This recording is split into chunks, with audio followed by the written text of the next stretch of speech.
আৰু মোৰ আজি কেক দুটা অৰ্ডাৰ আছে সেই ভাবিলোঁ যে মোৰ কেক কেনেদৰে বনাওঁ আপোনালোককো দেখাওঁ আৰু আপোনালোকেও শিকিব পাৰিব মই সহজ পদ্ধতিৰে বনাওঁ তেনেহ'লে দেৰি নকৰোঁ মই যিহেতু আধা কেজি বনাম এক পাত ডাঙৰ চামুচেদি পূৰা ফুলকৈ ময়দা লৈছোঁ তাৰপাছত এয়া হ'ল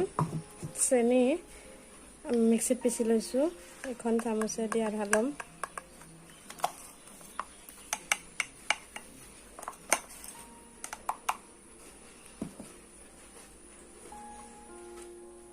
বেকিং পাউডাৰ লৈছোঁ এচামুচ সৰু চামুচেৰে আকৌ বেকিং চ'ডা লৈছোঁ তাৰপাছত এইখিনি হ'ল কৰ্ণফ্লাৱাৰ একেবাৰে কম পৰিমাণত লৈছোঁ চাওক তলতে আছে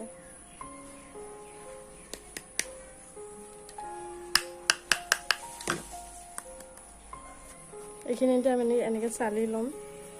গোটেই মিহি হৈ যাব যে চালি ল'ব আমি এইখনে মিক্স কৰিম গোটেইখিনি ধুনীয়াকৈ মিক্স কৰি ল'ব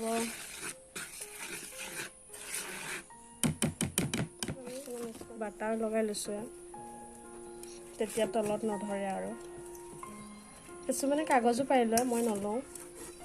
ধুনীয়াকৈ বাটাৰ গোটেই চাৰিওফালে লগাই ল'ব ময়দা অলপ এনেকৈ ছটিয়াই ল'ব বাটাৰখিনিৰ লগতে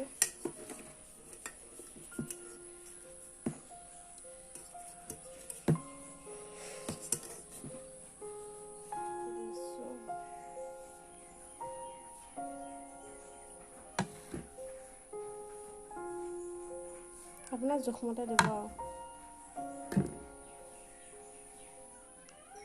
আৰু বাটাৰ দিছোঁ আমুল বাটাৰ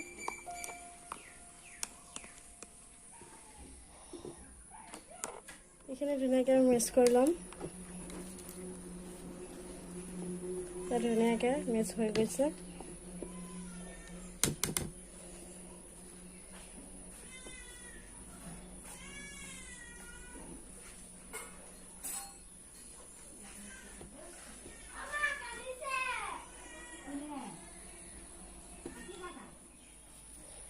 এইখিনি আমি মিলাই ল'ম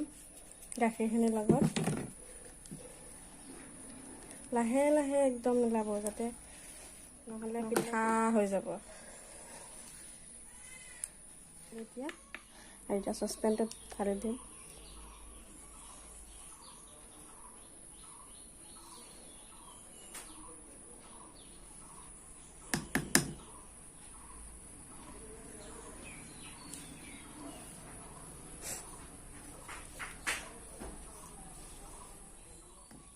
ধুনীয়াকৈ মিলাই ল'ব